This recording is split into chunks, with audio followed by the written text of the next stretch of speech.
still on track for the 21st of June, Prime Minister? Let's see, we hope so. He hopes so, and so do we. The Prime Minister, like the rest of us, wants some sort of normality next month. But the biggest threat to that at the moment comes from the so-called Indian variant, which is spreading rapidly in some parts of the country.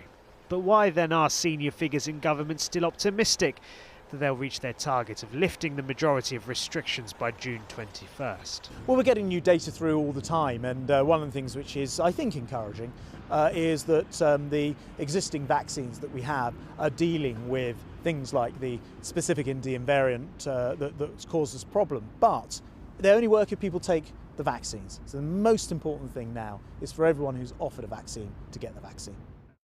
But scientists are worried. Last week, cases of the Indian variant stood at 1,313. But since then, they've risen by more than 160%, now at 3,424. The experts say it's too early to know for sure what the exact impact of this variant is. If you think we're in a race to immunise our population with the virus, but we can't go much faster because of supply constraints, but if the virus can transmit faster, then of course it can affect many more people quicker.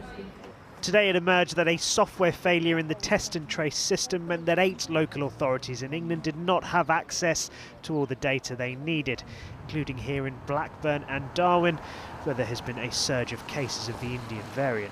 The glitch meant that some who tested positive were not informed promptly, allowing them to potentially spread the virus. It's absolutely disgraceful.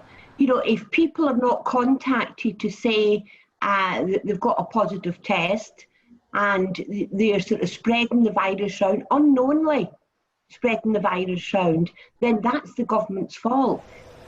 The exact implications of this remains unknown, but the government will hope it can continue on with its roadmap out of the pandemic without any disruption. Shihab Khan, News at 10.